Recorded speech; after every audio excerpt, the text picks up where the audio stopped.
एक मकाम पर आकर हमारी उड़ने की रफ्तार इतनी हल्की हो गई कि मुझे एहसास होने लगा हम रात की तारीकी में फजा में लटके हुए हैं। रोनी मुझे लेकर जजीरे के कोने में आहिस्ता आहिस्ता नीचे आ रही थी।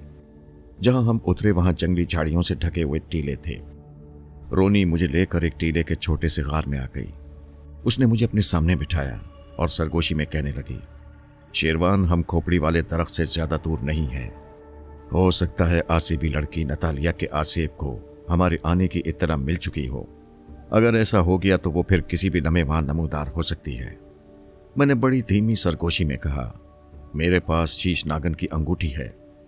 हाँ, रोनी ने कहा, वो तुम्हें कोई नुकसान नहीं पहुंचा सकेगी, लेकिन अगर मैं उसके सामने आ गई तो वो अपना ज्वालामुखी मंतर फूंक कर मुझे हलाक कर सकती है। मैंने कहा, मेरी अंगूठी तुम पहन लो। अभी नहीं, अभी ये अंगूठी तुम ही पहने रहो। मैं ऐन वक्त पर तुमसे शीश नागन वाली अंगूठी लूंगी। अचानक इस सन्नाटे को चीरती हुई एक चीख की आवाज से जंगल की खामोशी गूंज उठी। मैं अपनी जगह पर कांप सा गया। उसके बाद फिर सन्नाटा छा गया। थोड़ी ही देर बाद रोनी गायब हो गई। उस वक्त मैं गायब नहीं था, जाहिर हालत में था और टीले के गार में अंधेरे में एक तरफ सिमट कर बैठा हुआ था।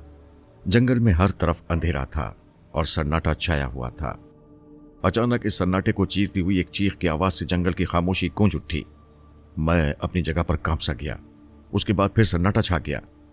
थोड़ी देर के बाद रोनी गार में दाखिल हुई। वो गैबी हालत में थी और कुछ घबराई हुई भी थी। आते ही कहने लगी, तुम ठीक तो हो ना? मैंने कहा, यह चीख की आवाज कैसी थी? मैंने उस बदरू को खत्म कर दिया है जो खोपड़ी वाले दरख्त पर बैठी आसिबी लड़की की खोपड़ी की हिफाजत कर रही थी। अब हमें देर नहीं करनी चाहिए, मेरे साथ आओ। मैं उसके साथ हो गया। रोनी खुद भी गायब थी और उसने मुझे भी गायब कर दिया था। हम जमीन पर चल नहीं रहे थे, बल्कि जमीन से कोई 7 फुट की बुलंदी पर हवा में बड़ी आहिस्ता आहिस्ता, जिस तरह फिल्मों में दिखाया जाता है, स्लो मोशन में तैर रहे थे। ऐन उसी वक्त हमारे सरों के ऊपर से हैबतनाक गूंज के साथ कोई चीज आगे को निकल गई, जैसे कोई हवाई जहाज हमारे सरों के करीब से होकर गुजर गया हो। रोनी ने मेरा हाथ छोड़ दिया। इसके साथ ही जंगल दहशतनाक चीखों की आवाज से गूंज उठा। रोनी मुझे लेकर ऐसे एक जानिब ऊपर को परवास कर गई, जैसे कोई रॉकेट छूट गया हो। 1 सेकंड के अंदर अंदर हम खुदा जाने कहां से कहां पहुंच गए। दहशतनाक आवाजें अब भी हमारे साथ थीं। रोनी ने घबराई हुई आवाज में कहा, शेरवान, निकल जाओ, निकल जाओ। और उसने मुझे पूरी ताकत से एक जानिब धक्का दिया। मेरा हाथ रोनी के हाथ से छूट गया और मैं अकेला अपने आप रात की तारीक फजा में बड़ी तेजी से उड़ने लगा। खुदा जाने ये रोनी के धकेलने का असर था कि मैं फजा में पिस्तौल की गोली की रफ्तार से उड़ता चला जा रहा था। फिर छटपटे के शराटे और चीखों की आवाजें गायब हो गईं। मैं अभी तक नाकाबिले तसव्वुर रफ्तार से उड़ता चला जा रहा था। मैं आंखें खोलकर देखने की कोशिश कर रहा था, लेकिन मेरी आंखें नहीं खुल रही थीं। मुझ पर जैसे किसी का दबाव पड़ा हुआ था। यकीनन ये रोनी के धक्के का असर था। शायद उसने मुझे फजा में किसी खास रुख को भी डाल दिया था, क्योंकि मुझे महसूस हो रहा था कि मैं एक समत को परवास कर रहा हूं। फिर आहिस्ता आहिस्ता सबसे पहले मेरे जिस्म का वजन कम होना शुरू हुआ। कुछ ही देर बाद मेरे जिस्म का वजन गायब हो गया और मैं अपने आप को हल्का फुल्का महसूस करने लगा। खुदा जाने ये कौन सा शहर था, कौन सा मुल्क था, मुझे कुछ खबर नहीं थी। मेरा उड़ना और मेरा गायब होना मेरे इख्तियार में नहीं था। ये मेरे साथ एक नई बात हुई थी। कोई ताकत मुझे अपने आप किसी तरफ लिए जा रही थी। पहले मेरा वजन कम होकर गायब हो गया था, अब अपने आप मेरी रफ्तार कम होना शुरू हो गई थी। अभी रात ही थी। ऊपर आसमान पर तारे चमक रहे थे। नीचे से कोई आबादी गुजरती तो उसकी टिमटिमाती रोशनियां नजर आ जाती थीं। अभी तक मुझे ये इल्म नहीं था कि मैं किस मुल्क में हूं। मैं दरख्तों के एक झुंड के ऊपर से गुजर गया। सामने एक कलानुमा महल दिखाई दिया, जिसकी 4 दीवारी के अहाते में बिजली के बल्ब रोशन थे। मैंने फौरन उसे पहचान लिया। ये वही कदीम महल था जहां आधी रात को रोनी की सहेली दुर्गा की बदरू आया करती थी। इसका मतलब था कि मैं रातों रात बर्क रफ्तारी से प्रवास करता हुआ अफ्रीका के मुल्क से उड़कर भारत के शहर जयपुर पहुंच गया था। मैं अभी तक गैबी हालत में था। मैंने देख लिया था कि शीश नागन के मोहरे वाली अंगूठी मेरी उंगली में मौजूद थी। खुदा जाने रोनी पर क्या गुजरी होगी, लेकिन मुझे यकीन था कि वो भी अपने आप को बचाकर किसी तरफ निकल गई होगी। मैं छत पर से उतरकर वीरान महल के तहखाने में आ गया। मेरा ख्याल था कि मैं आधी रात को अफ्रीका के मुल्क से चला था और जिस क़यामत खेज रफ्तार के साथ उड़ता हुआ मैं जयपुर पहुंचा था, उसके पेश नज़र अभी आधी रात का ही वक्त होना चाहिए था। तहखाने में आकर मैं गैबी हालत में ही एक सुतून के पास खड़े होकर सामने के सुतून के पीछे जो दीवार थी उसको तकने लगा। दुर्गा की बदरू उसी दीवार पर जाहिर होती थी। मुझे वहां आए 2-3 मिनट ही गुजरे थे कि दूर से हल्की हल्की चीखों की आवाजें आने लगीं। मैं समझ गया कि दुर्गा की बदरू आ रही है। फिर मैंने उसे देखा, वो मेरी ही तरफ देख रही थी। दुर्गा की बदरू अपनी लाल अंगारा जैसी आंखों से मुझे मुसलसल तकती रही। मैं बिल्कुल खामोश रहा। शेरवान, तुम खुशकिस्मत हो कि नतालिया के आसेब के हमले से बच गए। अगर तुम्हारे पास शीश नागन की अंगूठी ना होती तो इस वक्त यहां ना होते। मगर रोनी के बारे में मैं बहुत तशवीश में हूं। उसने तो मुझे आसेब की मुसीबत से निकाल दिया था, लेकिन मालूम नहीं उसके साथ क्या गुजरी होगी। वो इस वक्त कहां होगी और किस हालत में होगी। आसेब की दुनिया हम बदरूहों की दुनिया से बिल्कुल मुख्तलिफ और अलग होती है। कोई बदरू आसेब की दुनिया में दाखिल होने की जुर्रत नहीं कर सकती। मुझे खुद नहीं मालूम कि रोनी इस वक्त कहां होगी। तुम मुझे ये बताओ कि जिस वक्त तुम उससे अलग हुए थे, क्या तुम्हें रोनी की कोई चीख वगैरह सुनाई दी थी? मैंने कहा, कोई चीख सुनाई नहीं दी थी, अलबत्ता रोनी घबराई हुई जरूर थी। उसने मुझसे कहा था कि शेरवान यहां से निकल जाओ, निकल जाओ। उसके बाद क्या हुआ था? दुर्गा ने पूछा। उसके बाद रोनी ने मुझे बड़े जोर से एक तरफ धकेल दिया था और मैं एक रॉकेट की तरफ फजा में उड़ गया था। वो कुछ सोचकर कहने लगी, अगर रोनी की कोई चीख सुनाई नहीं दी थी तो इसका मतलब है कि उसे कुछ नहीं हुआ और वो अपने आप को बचा कर ले गई है। लेकिन वो कहां गई होगी? वो मेरे साथ क्यों नहीं भागी? रोनी ने तुम्हारे साथ अपनी मोहब्बत का सबूत दिया है। अगरचे तुम्हारे पास शीश नागन के मोरे वाली अंगूठी भी थी, लेकिन इस बात का खतरा था कि आसेबी लड़की नतालिया का आसेब तुम पर भी हमला न कर दे, क्योंकि आसेबी लड़की नतालिया तुम्हें भी अगवा करके वापस ले जाना चाहती थी। दुर्गा की बदरू ने कहा, नतालिया का आसेब तुम्हारे नजदीक नहीं आ सकता था, लेकिन रोनी नहीं चाहती थी कि नतालिया का आसेब उसे छोड़कर तुम्हारे पीछे लग जाए। मैं रोनी की इस कुर्बानी से काफी मुतासिर हुआ था। मुझे उससे हमदर्दी पैदा हो गई थी। अब मुझे उसकी जान की फिक्र लग गई थी। मैंने उससे कहा, दुर्गा, नतालिया का आसेब तो रोनी का जानी दुश्मन बन चुका है, क्योंकि रोनी उसकी दफनशुदा खोपड़ी को तोड़ने और उसकी ताकत को हमेशा खत्म करने के लिए वहां आई थी। हाँ, नतालिया का आसेब रोनी का जानी दुश्मन बन चुका है, क्योंकि नतालिया की खोपड़ी के टूट जाने से उसकी सारी ताकत उससे छिन जानी थी। अगर रोनी को कुछ हो गया तो मैं अपने आप को कभी मुआफ नहीं कर सकूंगा, क्योंकि उसने ये सारा खतरा सिर्फ मुझे इस मुसीबत से निकालने के लिए मोल लिया था। मुझे बताओ दुर्गा, रोनी कहाँ होगी? मैं उसकी मदद करना चाहता हूँ। अगर रोनी का मुकाबला किसी बदरू से होता तो मैं जरूर उसका पता लगा सकती थी, उसकी मदद भी कर सकती थी, लेकिन उसका मुकाबला एक आसेब से है। मैं आसेब का मुकाबला नहीं कर सकती। अलबत्ता एक बात हो सकती है, रोनी का पता सिर्फ मालिनी बदरू ही बता सकती है। इसके लिए मुझे उसके पास बदरूहों की सबसे खतरनाक दुनिया में जाना होगा। तुम्हें अपनी सबसे प्यारी और गहरी सहेली समझती है वो मेरे सामने तुम्हारा जिक्र हमेशा बड़ी मोहब्बत से क्या करती है। क्या तुम अपनी सहेली के लिए इतना सा काम भी नहीं करोगी? हाँ, मैं अभी मालिनी के पास जाती हूँ। ये कहकर दुर्गा की बदरू गायब हो गई। मैं तहखाने में एक सुतून के पास बैठ गया। दुर्गा की बदरू को गए हुए चंद मिनट ही गुजरे थे कि तहखाने की दीवारें इस तरह हिलने लगीं जैसे जलजला आ गया हो। मैं गैबी हालत में ही उठ खड़ा हुआ। दीवारें लरस रही थीं। ऐसा लगता था कि अभी एक दूसरे से टकरा जाएंगी। मैं वहां से भागने ही वाला था कि तहखाने की फजा में एक खौफनाक चीख बुलंद हुई और मैं वहीं सहम कर बैठ गया। चीख की आवाज देर तक तहखाने में गूंजती रही, फिर सन्नाटा छा गया।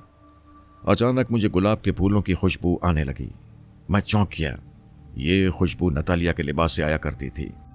वही नतालिया जो हकीकत में एक इंतहाई जालिम और खतरनाक आसिबी लड़की थी और जो मुझसे मोहब्बत करती थी, जिसने जबरदस्ती मुझसे शादी कर ली थी और जो अब मेरे पीछे पड़ी हुई थी, जिसने रोनी को हलाक करने की भी कोशिश की थी। मैं समझ गया कि आसिबी लड़की नतालिया इस तहखाने में आ गई है। मैंने भागना चाहा, लेकिन गैबी हालत में होने के बावजूद मैं अपनी जगह से बिल्कुल ना हिल सका। मुझे अपने पांव एक एक मन के भारी महसूस होने लगे। मैंने जल्दी से अपने हाथ को देखा। मेरे हाथ की उंगली में शीश नागन की मोरे वाली अंगूठी मौजूद थी। मैं मुतमईन हो गया। मैं पत्थर का बुत बना अपनी जगह पर बैठा रहा। गुलाबों की खुशबू गहरी हो गई। फिर मुझे आसिबी लड़की नतालिया की मोहब्बत भरी आवाज आई, मेरी जान, तुम मुझे छोड़कर कहाँ चले गए थे? मैं तुम्हारी तलाश में भटकती फिर रही थी। तुम्हारी खुशबू मुझे यहां ले आई। देवताओं का शुक्र अदा करती हूं कि उन्होंने मुझे दोबारा तुमसे मिलवा दिया। चलो आओ घर चलें, जहां हमारी शादी हुई थी। मैं तुम्हारे साथ नहीं जाऊंगा, तुम यहां से चली जाओ। मेरी जान, तुम मुझसे किस लिए नाराज हो? क्या तुम्हें अभी तक पता नहीं चला कि मैं तुमसे कितनी मोहब्बत करती हूं? मुझे यह राज मालूम हो चुका है कि तुम कौन हो। मैं तुम्हारी असलियत जान गया हूं। अब मैं कभी तुम्हारे जाल में नहीं फंसूंगा। मेरी जान, तुमको मेरे बारे में किसी ने गलत बताया है।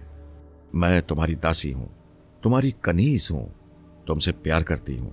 फिर तुम क्यों मुझसे दूर भागते हो? वो खुद कहीं दिखाई नहीं दे रही थी। मैंने कहा, मैं तुमसे इसलिए दूर भागता हूं कि तुम इंसान नहीं हो, एक चुड़ैल हो, बदरू से भी बदतर एक खतरनाक आसेब हो। अब मैं तुम्हारी चाल में आने वाला नहीं हूं। अगर मैं कोई चुड़ैल हूं, कोई आसेब हूं, तो फिर मैं तुम्हें उठाकर भी ले जा सकती हूं। मेरे हाथ में शीश नागन की अंगूठी है। मैं जानता हूं तुम मुझे हाथ भी नहीं लगा सकती। नतालिया एकदम जाहिर हो गई। वो मुझसे 10-15 गज दूर सुतूनों के दरमियान खड़ी मेरी तरफ रहम तलब निगाहों से देख रही थी। उसने आम औरतों की तरह शलवार कमीज पहन रखी थी। गले में रेशमी दुपट्टा था, आंखों में आंसू थे। एक नजर उसे देखकर मुझे यकीन सा होने लगा कि नतालिया कोई चुड़ैल या आसेब नहीं है, बल्कि ये बड़ी ही दर्द दिल रखने वाली और अपने खाविंद की मोहब्बत में डूबी हुई औरत है। लेकिन फौरन मुझे ख्याल आ गया, ये सब दिखावा है। ये औरत कोई बदरू या चुड़ैल ही नहीं, बल्कि इससे 1000 गुना ज्यादा खतरनाक आसेब है, जो खड़े खड़े जिंदा इंसानों का खून पी जाती है और आदमी 1 सेकंड में हड्डियों का ढांचा बनकर गिर पड़ता है। नतालिया, मेरा पीछा छोड़ दो और अपनी दुनिया में वापस चली जाओ, क्योंकि मैं कभी तुम्हारे काबू में नहीं आ सकूंगा। शीश नागन की अंगूठी अब सारी जिंदगी मेरे साथ रहेगी। मेरे प्यारे, क्या तुम भूल गए हो कि हमारी शादी हो चुकी है? मैं तुम्हारी बीवी हूं, तुम मेरे खाविंद हो। ना तुम मेरी बीवी हो, ना मैं तुम्हारा खाविंद हूं। मेरी शादी चुड़ैलों और भूतों ने की थी। मैं उसे शादी नहीं मानता। ये शादी मेरी मर्जी के खिलाफ हुई थी।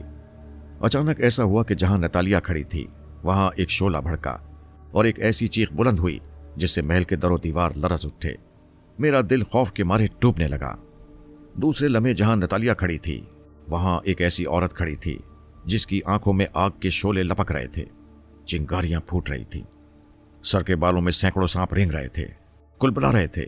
उसके एक हाथ में तलवार थी और दूसरे हाथ में नोकीला त्रिशूल था। ये नतालिया का असल रूप था, ये उसका आसेब था। मैं खौफ से कांप रहा था, भागना चाहता था मगर भाग नहीं सकता था। मेरा सारा गैबी जिस्म पहाड़ की तरफ भारी हो गया था। वो त्रिशूल को मेरी तरफ करके आगे बढ़ी। शीश नागन के मोहरे पर मेरा यकीन गायब हो गया। मुझे यकीन हो गया कि यह मोहरा मुझे इस आसेब, इस चुड़ैल से नहीं बचा सकेगा। मैं खुदा के हुजूर गिड़गिड़ाकर दुआएं मांगने लगा। नतालिया का आसेब मुझे गैबी हालत में भी देख रहा था। वो मेरी तरफ ही बढ़ रही थी। उसके त्रिशूल का रुख मेरे चेहरे की तरफ था। उसके हलक से डरावनी आवाजें निकल रही थीं। फिरोज, मैं जानती हूं तुम्हें मेरे खिलाफ रोनी ने वर्गलाया है। वो मेरी दुश्मन है। मैं तुम्हारे साथ उसे भी नहीं छोड़ूंगी। उसे तो मैंने ऐसी जगह पहुंचा दिया है जहां से वो हजारों साल तक बाहर नहीं निकल सकेगी। अब मैं तुमसे अपनी बेइज्जती का बदला लूंगी। मैं तुम्हें इस तरह कत्ल करूंगी कि सबसे पहले तुम्हारा खून पी जाऊंगी, फिर तुम्हारे जिस्म के टुकड़े करके एक एक करके खा जाऊंगी।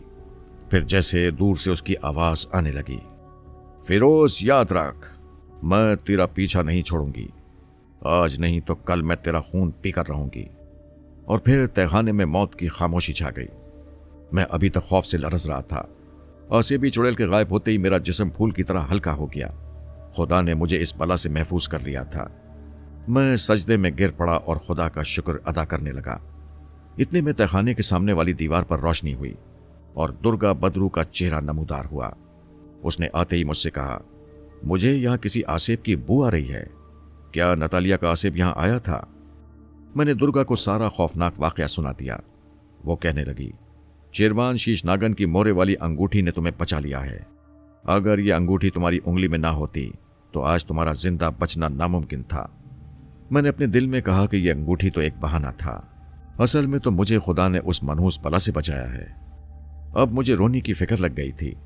नतालिया के आसेब ने कहा था कि उसने रोनी को उस जगह पहुंचा दिया है जहां से वो हजारों साल तक भी बाहर ना निकल सकेगी। मैंने ये बात दुर्गा को बताई और उससे पूछा, दुर्गा, आसेबी औरत नतालिया ने रोनी को कहां कैद में डाला होगा? मैं उसे हर हालत में वहां से निकालना चाहता हूं। नतालिया के आसेब ने तुम्हें जो कुछ बताया बिल्कुल सही बताया है। उसने रोनी को हलाक तो नहीं किया, लेकिन उसे अपने कब्जे में करके एक ऐसी जगह फेंक दिया है जहां इंसान तो क्या किसी बदरू का पहुंचना भी मुश्किल है। मालिनी ने तुम्हें क्या बताया था? मालिनी ने मुझे यह भी बताया है कि नतालिया के आसेब ने रोनी को अपने कब्जे में करने के बाद हलाक नहीं किया, लेकिन उसने उसे ऐसी जगह फेंक दिया है जो मौत से बदतर जगह है। वो जगह कहाँ है? क्या हम उसे वहां से निकाल कर नहीं ला सकते? तुम खुद वहां नहीं जा सकोगे, दुर्गा ने कहा। वहां तुम्हें मैं पहुंचा सकती हूं। यहां से जुनूब की जानिब बहुत दूर धारावार और बेंगलोर के दरमियान हजारों साल पुराने बारानी जंगलात हैं। ये जंगल इतने घने हैं कि दिन के वक्त भी यहां अंधेरा छाया रहता है। इन जंगलों में शायद ही कभी इंसान का गुजर हुआ हो। यहां जंगली जानवर भी जाते हुए डरते हैं। इनके बारे में मशहूर है कि ये आसेबी जंगल हैं और यहां रात को चुड़ैलों की डरावनी आवाजें आती हैं। मैंने पूछा, वहां रोनी कहाँ होगी? वहां सियाह काली चट्टानों के दरमियान तुम्हें एक चट्टान में एक दरवाजा बना हुआ नजर आएगा। दरवाजे की दोनों जानिब 2 अजदहे बैठे होंगे जिनके मुंह से शोले निकल रहे होंगे। अगर तुम उन अजदहों के मुंह से निकलने वाले शोलों में से गुजरकर दरवाजे के अंदर दाखिल हो गए तो वहां तुम्हें रोनी मिल जाएगी। इससे ज्यादा मैं तुम्हें कुछ नहीं बता सकती, क्योंकि मुझे खुद मालूम नहीं है कि रोनी वहां किस हाल में होगी और वहां किस किस्म की डरावनी मखलूक आबाद होगी। दुर्गा, मैं किसी बदरू या अजदहे से नहीं डरूंगा, लेकिन वहां आग के शोलों ने दरवाजे में से गुजरने वाले रास्ते को बंद कर रखा होगा और आग का काम हर शय को जला देना है। हो सकता है मैं भी उस आग में जल जाऊं। मैं जानती थी तुम यही जवाब दोगे, इसलिए मैंने इसका एक हल सोच रखा है। यहां से तुम बेंगलोर जाओगे। बेंगलोर शहर के बाहर दरिया के किनारे एक पहाड़ी पर एक बुजुर्ग बुखारी जी का मज़ार है। ये बड़े इबादत गुजार, परहेजगार और खल्क़े खुदा की खिदमत करने वाले और खल्क़े खुदा से मोहब्बत करने वाले बुजुर्ग थे। वहां तुम्हें एक और बुजुर्ग मिलेंगे जो तुम्हारी रहनुमाई फरमाएंगे। बस मुझे यही कहना था। सुबह होने वाली है, तुम यहां से अपने सफर पर रवाना हो जाओ। क्या मैं इसी तरह गायब रहकर ही सफर करूंगा? बेंगलोर में बुखारी जी के मज़ार शरीफ तक तुम इसी तरह गायब होकर सफर करोगे। वहां पहुंचने के बाद तुम अपनी असली शक्ल में वापस आ जाओगे। बस अब जाओ, मेरे जाने का वक्त भी हो गया है। उसके फौरन बाद दुर्गा गायब हो गई। मुझे यहां से भारत के जुनूब की समत सफर करना था। बेंगलोर मैंने पहले कभी नहीं देखा था। मुझे यकीन था कि कोई ना कोई गैबी ताकत जरूर परवास में मेरी मदद करेगी और मैं अपनी समत को सही रख सकूंगा। मैंने तुलू होते हुए सूरज की तरफ देखा। सूरज मशरिक से तुलू हो रहा था। मैंने अपना मुंह जुनूब की तरफ कर लिया और फिर ऐसा हुआ जैसे किसी ने मुझे वीरान महल की छत पर से उठाकर जुनूब की तरफ उछाल दिया और इसके साथ ही मैं अपने आप हवा में परवास करने लगा। मैं जमीन से काफी बुलंदी पर चला गया और फिर सीधा हो गया। मुझे कोई ताकत इस तरह उड़ा रही थी कि ना मैं अपनी मर्जी से ऊपर जा सकता था, ना अपनी मर्जी से नीचे आ सकता था। मेरा ख्याल है कि मैं 1-1.5 घंटे में बेंगलोर पहुंच गया। ऐसा हुआ कि जब मैंने नीचे एक बहुत वसी और गुंजान आबादी वाले शहर को देखा तो अचानक मेरी रफ्तार अपने आप कम हो गई और किसी ने मुझे नीचे की तरफ आहिस्ता से धकेल दिया। मैं समझ गया कि यही बेंगलोर शहर है। मुझे कुछ ज़ायरीन नजर आने लगे और मैं भी दूसरे ज़ायरीन और अकीदतमंदों के साथ पहाड़ी की सीढ़ियां चढ़ने लगा। पहाड़ी की चोटी पर पहुंचकर देखा एक सफ़ेद 4 दीवारी के अंदर बहुत बड़े चबूतरे पर गुंबद वाला एक मज़ार है जिसके ऊपर सब्ज परचम लहरा रहा था। मज़ार के दरवाजे में दूसरे लोगों के साथ दाखिल हुआ तो मुझे कलाम पाक की तिलावत की मुक़द्दस आवाज़ सुनाई थी। मैं दिल ही दिल में कलमा पाक का विर्द करने लगा। देखा कि मज़ार की एक जानिब छोटी सी मस्जिद बनी हुई थी। मैंने मज़ार पर जाकर फातिहा पढ़ी और मस्जिद में आ गया। वज़ू किया और मस्जिद के सहन में एक तरफ 2 नफिल शुक्राने के अदा किए और वहीं 2 ज़ानों होकर बैठ गया। मुझे मस्जिद में ही दोपहर हो गई। मुझे भूख भी लग रही थी। एक साहब ने आकर कहा कि भाई साहब चलिए, लंगर शुरू हो गया है। मैंने लंगर पर जाकर खाना खाया और वापस मस्जिद में आ गया। आधी रात तक मैं मस्जिद के सहन में बैठा खुदा को याद करता रहा। रात आधी से ज्यादा गुजर चुकी थी कि किसी ने पीछे से आकर मेरे कंधे पर अपना हाथ रखा। मैंने पलट कर देखा। ये एक नूरानी शक्ल वाले सब्ज लिबास में मलबूस बुजुर्ग थे जिन्होंने बड़ी पुरसुकून आवाज में कहा, आओ मेरे साथ। मैं उनके साथ मस्जिद से बाहर आ गया। वो मुझे साथ लेकर दरख्तों के एक झुंड की तरफ चल पड़े। दरख्तों के झुंड में एक चबूतरे पर छोटी सी पुरानी बारादरी बनी हुई थी। वो बुजुर्ग बारादरी में बैठ गए और मुझे भी अपने पास बिठा लिया। बुजुर्ग ने बड़ी पुरसुकून और दिल में उतर जाने वाली आवाज में फरमाया, तुमने अपने गुनाहों से तौबा कर ली है और आइंदा से गुनाह ना करने का दिल में अहद किया है। खुदा तुम्हारी तौबा कबूल फरमाए और तुम्हारी रहनुमाई फरमाए। खुदा ने एक सबब तुम्हारे लिए पैदा कर दिया। मैं जानता हूं तुम एक नेक मकसद को लेकर इस मुहिम पर जा रहे हो। मुझ पर रिक्कत की कैफियत तारी थी। मेरी जबान से अल्फाज नहीं निकल रहे थे। मैं सर झुकाए खामोश बैठा था। बुजुर्ग ने अपने सब्ज कुर्ते की जेब से सब्ज रंग के कपड़े में लिपटा हुआ एक छोटा सा तावीज निकालकर मेरे बाएं बाजू पर बांध दिया और फिर फरमाया, इस तावीज पर अल्लाह का एक इस्म पाक लिखा हुआ है। ये तुम्हें बदरूहों के हमले से महफूज रखेगा। फिर उस बुजुर्ग ने एक तरफ इशारा करके फरमाया, तुम यहां से जुनूब मशरिक की सम जाओ। वहां तुम्हें सियाह चट्टानों के दरमियान बहता हुआ दरिया मिलेगा, जिसके साथ साथ तुम्हें सफर करना होगा। खुदा तुम्हारी हिफाजत फरमाए। बुजुर्ग आहिस्ता से उठे और मस्जिद की तरफ चले गए। मैं मस्जिद के बाहर एक तरफ के पास पत्थर के छोटे से चबूतरे पर बैठ गया। आखिर मैंने यही फैसला किया कि दिन निकलते ही मुझे जुनूब मशरिक की जानिब अल्लाह का नाम लेकर चल पड़ना चाहिए। आगे जो होगा देखा जाएगा। मैं पहाड़ी इलाके में से गुजर रहा था। जमीन ऊंची नीची थी। पहाड़ी टीले दूर दूर थे।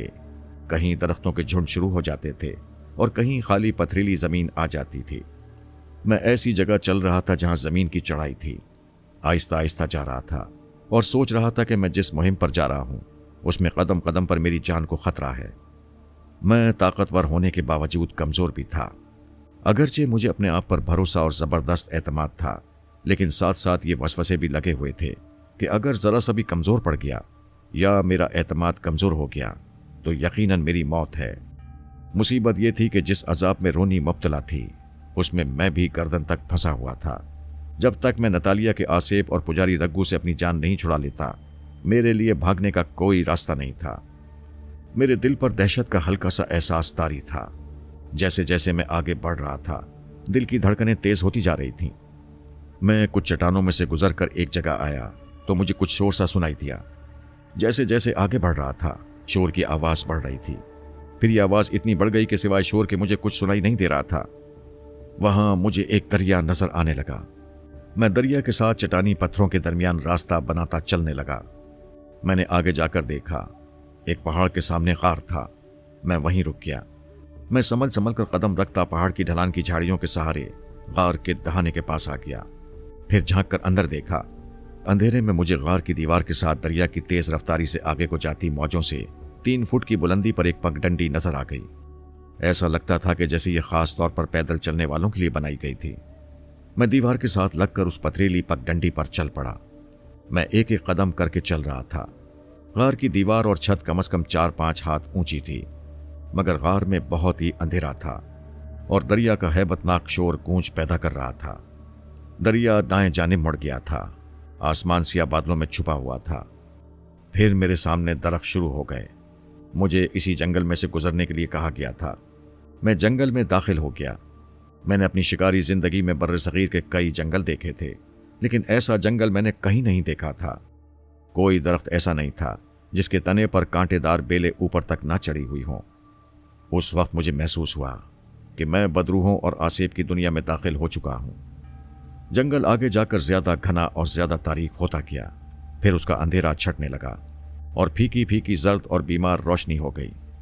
मुझे दुर्गा ने बताया था कि जब तुम दरिया के गार से बाहर निकलोगे तो सियाह चट्टानों में तुम्हें एक जगह एक पुराने मंदिर का शिकस्ता दरवाजा मिलेगा, जिसकी दोनों जानिब अजदहे पहराते रहे होंगे।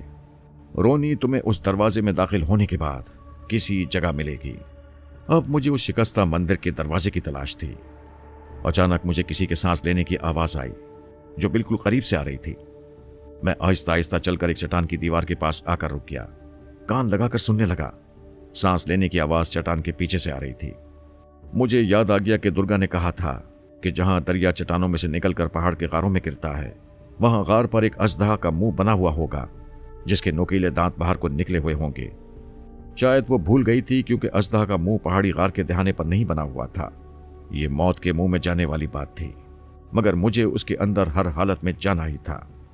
मैंने दिल में कलमा पढ़ा, ला हौल वला कुव्वत 5 बार पढ़ा और अल्लाह का नाम लेकर चट्टान की ओट से बाहर निकल आया। दरवाजे के करीब पहुंचकर मेरे कदम सुस्त पड़ गए। दिल में अजदहों का खौफ छा गया, लेकिन मैंने अपने दिल को मजबूत किया और अपने आप से कहा, आगे बढ़ो, ये अजदहे तुम्हारा कुछ बिगाड़ नहीं सकेंगे। मैं अजदहों के दरमियान से गुजरा तो अजदहों के मुंह से फुंकार के साथ आग के शोले निकलकर मुझ पर गिर पड़े। मेरे हलक से एक चीख निकल गई, लेकिन मैं ये देखकर हैरान रह गया कि आग के उन शोलों से मेरे सर का एक बाल तक नहीं जला था। मेरा हौसला बुलंद हो गया। मेरे दाएं जानिब दलदल थी। वहां से एक इंसान का आधा धड़ बाहर निकला। उसका चेहरा और आधा जिस्म दलदल में लुथड़ा हुआ था। उसका मुंह खुला हुआ था। उसने एक अजियतनाक चीख के साथ पुकार कर कहा, मुझे यहां से निकालो। दूसरे ही लम्हे दलदल ने उसे अंदर खींच लिया और वो दलदल में गायब हो गया। यहां से मुझे एक दालान नजर आने लगा। मुझे यकीन था कि रोनी यहीं कहीं होगी। दालान के कोने में एक छोटी खिड़की पर नजर पड़ी जो बंद थी। मैं खिड़की के पास आ गया। खिड़की पर खून का बड़ा सा धब्बा पड़ा था। खिड़की के पीछे से एक कमजोर सी आवाज सुनाई दे रही थी। कुछ पता नहीं चल रहा था कि यह किसकी आवाज है। मैंने खिड़की के करीब होकर आवाज को गौर से सुना। यह किसी औरत की आवाज थी। वो डरावने लहजे में किसी को कह रही थी, तू रघु के तिलिस्म से जिंदा बचकर निकल आई थी, लेकिन मेरा तिलिस्म तेरी रूह के अंदर जज्ब हो गया है। ये तेरे जिस्म को आहिस्ता आहिस्ता दहकता हुआ अंगारा बना देगी। मैंने इस आवाज को पहचान लिया। ये आसेबी लड़की नतालिया की आवाज थी। मैं खिड़की के साथ कान लगाए सुन रहा था। नतालिया के आसेब ने रोनी का नाम लेकर कहा, हम तुझसे बदला लेंगे। ये आवाज जैसे किसी कुएं में से आ रही थी। नतालिया के आसेब ने गजबनाक आवाज में कहा, मैं देखती हूं कि तुम्हें यहां से कौन बचाता है। अब तू इस कुएं में जलकर राख हो जाएगी। फिर ऐसा हुआ कि किसी गैबी ताकत ने मेरे हाथ को बंद खिड़की पर रखकर आहिस्ता से दबा दिया। खिड़की खुल गई।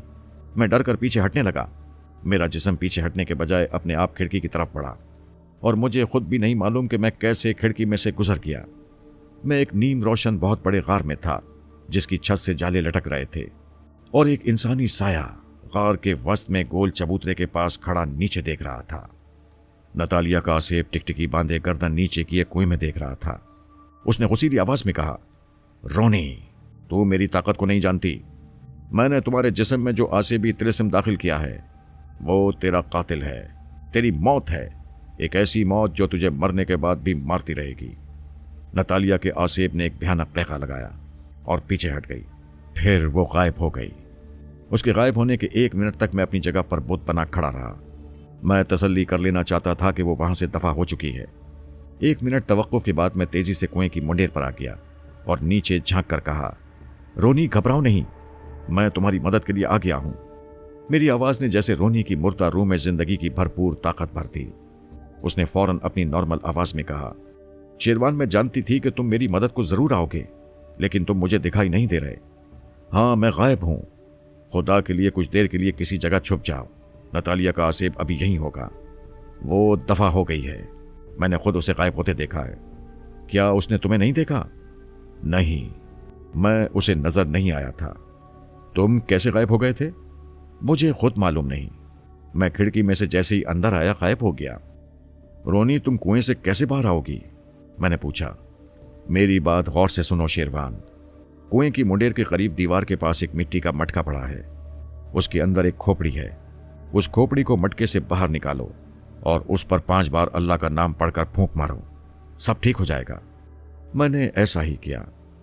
कुएं की मुंडेर के पीछे दीवार की तरफ किया। वहां एक मटका पड़ा था। मटके के साथ मकड़ियों के जाले चिमटे हुए थे। फिर मैंने वही किया जो रोनी ने बताया था। मैंने देखा कि कुएं में रोशनी ही रोशनी हो गई है और उस रोशनी में रोनी अपने आप ऊपर आ रही है। रोनी के दोनों हाथ सीने पर बंधे हुए थे। उसका सर झुका हुआ था। वो कुएं में से निकलकर बाहर आ गई। रोनी कहने लगी, अब वो मुझे मेरी जिस्मानी सूरत में भी नहीं देख सकेगी। आओ मेरे साथ। रोनी, मुझे खतरा महसूस हो रहा है। अगर तुम गायब हो सकती हो तो कम से कम इस जहन्नुमी दुनिया से निकलने के लिए जरूर गायब हो जाओ। अगर तुम्हारी यही ख्वाहिश है तो मैं गायब हो जाती हूं। दूसरे ही लम्हे रोनी भी गायब हो गई। अब हम दोनों गायब थे, लेकिन हम दोनों एक दूसरे को देख रहे थे। हम गार से सलामती के साथ निकल आए। आगे वही दलदल वाला छोटा सा मैदान था जिसमें मैंने एक औरत और एक मर्द को आधा दलदल में डूबा हुआ मदद के लिए पुकारते देखा था। गार में से निकलने के बाद रोनी ने मेरा हाथ थामकर मुझे अपने साथ ही जमीन की सतह से 10-15 फुट ऊपर उठा लिया था। रोनी काफी बदल गई थी। उसमें एक हैरत अंगेज रूहानी तब्दीली आ चुकी थी। मैंने रोनी से पूछा, अब हम कहाँ जा रहे हैं? मैं सबसे पहले तुम्हें किसी महफूज जगह पर पहुंचाना चाहती हूं, ताकि जब तक मैं रघु के पीछे लगी रहूं और आसेबी बलाओं को हमेशा के लिए खत्म नहीं कर दूं, तुम पूरी तरह हिफाजत के माहौल में रहो। तुम्हारे ख्याल में ऐसी कौन सी जगह हो सकती है? मैंने पूछा। तुम बताओ, तुम्हारे ख्याल में ऐसी कौन सी जगह हो सकती है जहां तुम इन बलाओं के हमलों से महफूज रह सकते हो? रघु और नतालिया की बदरूहें और आसेब तुम्हें उस वक्त तक नुकसान नहीं पहुंचा सकती जब तक कि तुम्हारे बाजू के साथ अल्लाह का नाम का तावीज़ बंधा हुआ है और तुम्हारी उंगली में शीश नागन की माला है। लेकिन ये बलाएं किसी रूप में कोई भेस बदल कर तुम्हारे पास आकर तुम्हें वरगला कर ये दोनों चीज़ें तुमसे हासिल करके तुम्हें हलाक भी कर सकती हैं। मुझे डर है कि नतालिया के आसेब को मेरी रूहानी ताकत का पता चल गया होगा और उसने अपनी दफनशुदा खोपड़ी को अफ्रीका के जंगल से निकालकर जमीन की पाताल के अंदर किसी जगह छुपा दिया होगा। इस तरह मेरे लिए उसका खात्मा करना कदरे मुश्किल हो जाएगा। और रघु का क्या होगा? मैंने पूछा। वो तो मेरी जान का दुश्मन है। नतालिया तो फिर भी मेरी जान की दुश्मन नहीं है, बल्कि सिर्फ मुझे अपने साथ रखना चाहती है। याद रखो, किसी बदरू या आसेब का किसी जिंदा इंसान को अपने साथ रख लेना उसकी मौत ही होती है। रघु की तुम फिक्र ना करो, उसे तो मैं उसकी तमाम बदरूहों समेत उसके अंजाम तक पहुंचा दूंगी। हम परवास करते हुए बेंगलोर शहर को भी पीछे छोड़ चुके थे। रोनी ने मुझसे पूछा, तुम ये बताओ कि कहाँ जाना पसंद करोगे? मुझे अपने बचपन के दोस्त बंबई वाले जमशेद का ही ख्याल आ गया। अगर मैं बंबई में अपने दोस्त जमशेद के पास चला जाऊं तो क्या ख्याल है तुम्हारा? तुम्हारे दोस्त की जगह नतालिया के आसेब ने देख ली है। हाँ, याद आ गया। मैंने कहा, मेरा जमशेद के सिवा दुनिया में और कोई दोस्त यार भी तो नहीं, कोई रिश्तेदार भी नहीं है। फिर किसी अजनबी और अकेली जगह पर रहा तो नतालिया का आसेब आसानी से मुझे अपना शिकार बना सकेगा। अपने दोस्त जमशेद के पास रहूंगा तो नतालिया की भेजी हुई बदरू को मुझे वरगलाने का इतना आसानी से मौका नहीं मिल सकेगा। हाँ, ये तो तुम ठीक कह रहे हो। तो फिर चलो बंबई की तरफ चलते हैं, रोनी ने मुस्कुराकर कहा। चुनाचे हम बड़ी जल्दी बंबई की नवाई आबादियों के ऊपर पहुंच गए। उसने शहर की रोशनियों के ऊपर एक चक्कर लगाया और मुझे साथ लेकर एक रेलवे स्टेशन के बाहर सड़क के फुटपाथ पर उतर आई। हम एक जगह फुटपाथ पर रुक गए थे। रोनी कहने लगी, हम फुटपाथ पर नहीं चल रहे थे, बल्कि जमीन से 1 फुट बुलंद होकर फजा में तैर रहे थे।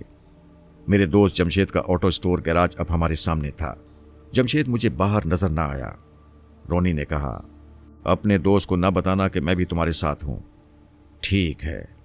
जमशेद उस वक्त अपने फ्लैट में था। मेरा सुनकर फौरन नीचे आ गया। बड़ी गर्मजोशी से मुझे गले लगाया और हैरान होकर कहने लगा, फिरोज, तुम अचानक किस तरफ से निकल आते हो और फिर अचानक कहाँ गायब हो जाते हो? तुम मुझसे ये ना पूछो कि मैं कहाँ से आता हूँ और कहाँ गायब हो जाता हूँ। ठीक है भाई, मैं तुमसे कभी नहीं पूछूंगा, लेकिन वादा करो तुम इस तरह कभी कभी मुझसे मिलने के लिए आते तो रहोगे ना? हम गैराज के बाहर कुर्सियों पर बैठ गए। मैंने कहा, फिक्र ना करो, मैं इस दफ़ा काफ़ी दिन तुम्हारे पास रहूंगा। खुदा करे कि ऐसा ही हो, जमशेद ने हंसकर कहा। इस दौरान मैंने नोट किया कि रोनी मेरी सामने वाली कुर्सी पर गैबी हालत में बैठी सड़क पर गुजरने वालों का बड़े गौर से जायजा ले रही थी। शायद उसे डर था कि नतालिया के आसेब ने मेरी सुराग रसानी के लिए किसी बदरू को इंसानी भेस में ना भेजा हो। जैसे जैसे मैं रोनी यानी सुल्ताना की बातें सुन रहा था, मुझे अपने अंदर एक हैरत अंगेज रूहानी ताकत का एहसास हो रहा था। रोनी कुर्सी पर से उठकर बेडरूम की खिड़की के पास गई, बाहर झांक कर देखा और फिर मेरे पास आकर कहने लगी, अब तुम इत्मीनान से सो जाओ, मैं फ्लैट के ऊपर बाहर चलकर तुम्हारी हिफाजत करती रहूंगी। रोनी बेडरूम के बंद दरवाजे में से निकल गई। उसके जाने के बाद मैंने वजू किया, फिर वापस आकर 2 नफिल शुक्राने के अदा किए और खुदा से अपने गुनाहों की बख्शिश की दुआएं मांगता मांगता गहरी नींद सो गया। मैंने और जमशेद ने शिकार की तैयारियां शुरू कर दी। बंदूकें, राइफलें साफ करके उन्हें ऑयल वगैरह दिया गया। जमशेद के 3 मुलाजिम अब्दुल वगैरह भी हमारे साथ शिकार पर जा रहे थे। वो हमेशा शिकार पर साथ ही जाते थे। अब्दुल शिकार का गोश्त बड़ा अच्छा पकाता था और बंदूक का निशाना भी बहुत अच्छा लगाता था। आखिर एक दिन हम 2 जीपों में शिकार का साजो सामान रखकर शिकार पर रवाना हो गए। जैसा कि मैं पहले बयान कर चुका हूँ, हम बंबई के करीबी जंगल में ही शिकार खेलने जाया करते थे। ये जंगल हमारे देखे भाले थे। हमने घने जंगल में एक जगह पड़ाव डाल दिया। अब्दुल 2-3 जंगली मुर्गियां शिकार करके ले आया, उन्हें भून कर पकाया और हमने उन्हें खाकर कुछ देर आराम किया। जंगल में उस जगह 2-3 छोटे बड़े तालाब थे। हम दूसरे तालाब पर गए, वहां भी कोई हरन या चीता ना मिला। इस तरह तीसरा तालाब भी खाली पड़ा था। मैं खेमे के बाहर लकड़ी के स्टूल पर बैठा रोनी की नेक रूह को देख रहा था कि वो किस तरह से चौकस होकर मेरी खबरगिरी कर रही है। मैंने पूछा, क्या अब भी तुम्हें यहाँ किसी बदरू की बू महसूस हो रही है? नहीं, अब बू महसूस नहीं हो रही है, मगर कोई बदरू यहाँ जरूर आती थी, वरना मुझे उसकी बू कभी ना आती। जंगल में तो हर किस्म की बुरी रूहें घूमती फिरती रहती हैं। हो सकता है कोई बदरू आई हो और तुम्हें देखकर फरार हो गई हो। हाँ, मेरा भी यही ख्याल है, लेकिन हमें होशियार होकर रहना चाहिए। मेरे पास तुम हो और फिर मेरे हाथ में शीश नागन की मोहरे वाली अंगूठी है और मेरे बाजू पर अल्लाह के पाक नाम का तावीज़ बंधा हुआ है। मुझे किस बात का डर है? मैं खेमे में जाकर दरी पर लेट गया। एक तरफ जमशेद सोया हुआ था और खर्राटे ले रहा था। मैं जंगल में सारा दिन फिर फिर कर थक गया था। लेटते ही गहरी नींद में खो गया। अचानक किसी ने मुझे जोर से हिलाया। मैं हड़बड़ाकर उठ बैठा। रोनी मेरे ऊपर झुकी हुई कह रही थी, जल्दी से मेरे साथ बाहर चलो। मैं जल्दी से रोनी के साथ खेमे से बाहर आ गया। बाहर अलाव की आग मद्धम पड़ चुकी थी। उसके पास जो मुलाजिम पहरा देने बैठा था वो भी वहीं लेटकर सो चुका था। रोनी मुझे खेमे से कुछ दूर एक तालाब के पास ले गई और कहने लगी, यहाँ झाड़ियों की ओट में बैठ जाओ। मैं झाड़ियों के पीछे छुप कर बैठ गया। रोनी तेजी से परवास करती तालाब की तरफ गई। रात का अंधेरा चारों तरफ फैला हुआ था। जंगल पर सन्नाटा छाया हुआ था, लेकिन रोनी मुझे दिखाई दे रही थी। सुल्ताना ने मुझे खामोश रहने का इशारा किया। वो सर उठाए तालाब की तरफ टिकटिकी बांधे देख रही थी। इतने में तालाब की तरफ से जंगल के सन्नाटे में एक ऐसी आवाज आई जैसे कोई किसी का गला दबा रहा हो और उसके गले में से गड़गड़ाहट की आवाजें निकल रही हों। ये आवाजें बड़ी डरावनी थी। हम खेमे के बाहर अलाव के पास आकर बैठ गए। मैंने पूछा, क्या ये नतालिया का आसिफ था? हाँ, उसके सिवा और कौन हो सकता है? वो तुम्हारी तलाश में आई थी, लेकिन मुझे आसपास देखकर दफा हो गई। रोनी ने कहा, शेरवान, तुम शीश नागन के मोहरे वाली अंगूठी पर इतना भरोसा ना करो। ये मोहरा किसी वक्त भी तुम्हें धोखा दे सकता है। इस आसेब और बदरुओं से अगर कोई ताकत तुम्हें बचा सकती है तो वो अल्लाह के नाम वाला तावीज़ ही है। तुम उस पर भरोसा कर सकते हो। रघु और नतालिया का आसेब जमशेद के किसी नौकर के जहन को अपने कब्जे में करके उसे हुक्म दे सकता है कि वो तुम्हारे बाजू से तावीज़ उतार कर ले आए। मुझे तशवीश सी लग गई। वाकई अगर ऐसा हो गया और सोते में किसी ने मेरे बाजू से तावीज़ उतार लिया या मेरी उंगली से अंगूठी उतार ली तो मैं क्या करूंगा? हम 3 दिन तक जंगल में शिकार खेलते रहे। इस दौरान रोनी मेरे साथ रहकर मेरी हिफाजत करती रही। उसके बाद हम बंबई वापस आ गए। एक दिन जमशेद मुझसे कहने लगा, फिरोज, तुम्हारे वीज़े की मुद्दत 1 माह है। इसमें बाकी 10-11 दिन रह गए हैं। बंबई में कई तारीखी मकामात ऐसे हैं जो तुमने अभी तक नहीं देखे। उनमें यहाँ के कदीम गार भी हैं। हाँ यार, मैंने उनका नाम तो बहुत सुना हुआ है।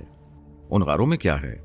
उन गारों की तारीख ये है कि जब हिंदुस्तान में महात्मा गौतम बुद्ध का बुद्ध मत तेजी से फैल रहा था तो यहाँ के हिंदू धर्म के ब्राह्मणों में बड़ी तशवीश हुई कि अगर बुद्ध मत इसी तरह फैलता चला गया तो उनका हिंदू मत खत्म होकर रह जाएगा।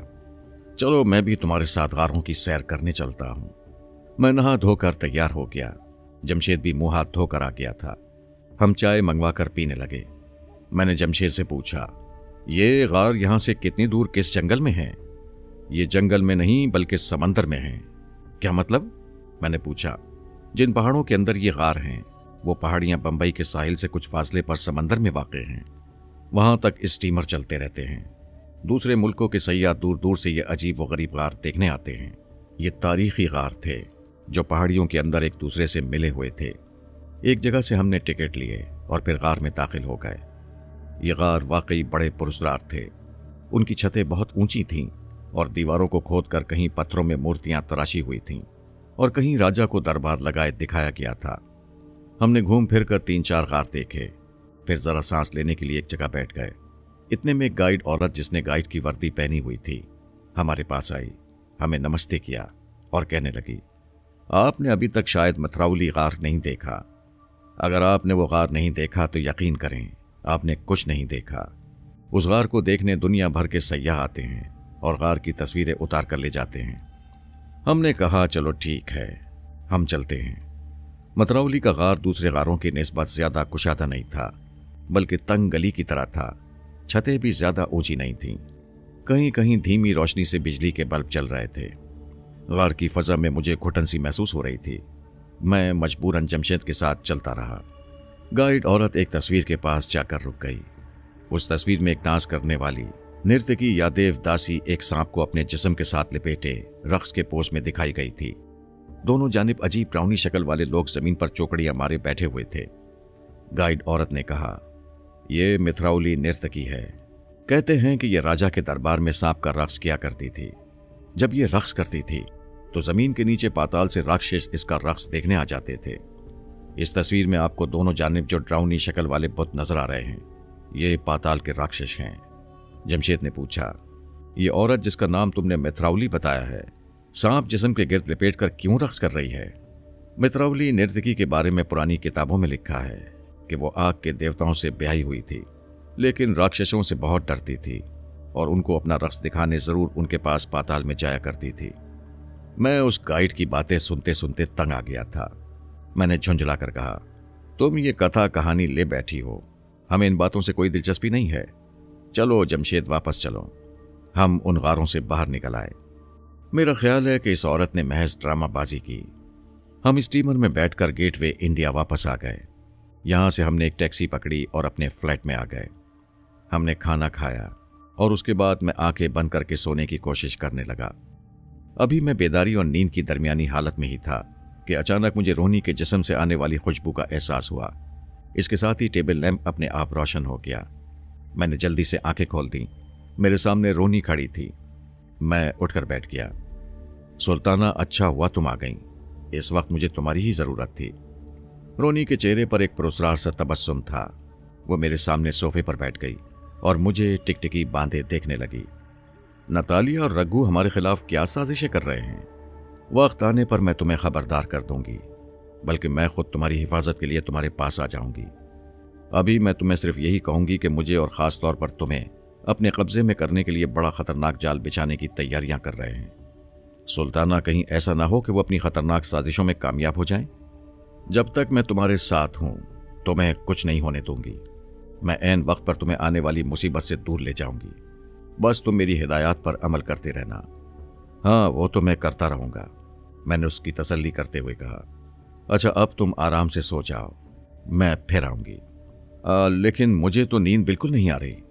अच्छा, चलो फिर किसी जगह चलकर थोड़ी सी सैर करते हैं, मेरी भी तफरीह हो जाएगी। कहाँ जाएंगे? कहीं किसी बाग में समंदर के किनारे चले चलते हैं। चलो बाल केशियर गार्डन चलते हैं। वहां से समंदर का मंजर रात के वक्त बड़ा खूबसूरत दिखाई देता है। मैंने उसका हाथ पकड़ लिया और हाथ पकड़ते ही रोनी के साथ भी मैं गायब हो गया। हमने खिड़की में से बाहर बड़े आराम से छलांग लगा दी और नीचे गिरने के बजाय हवा में तैरते हुए ऊपर की तरफ बुलंद होने लगे।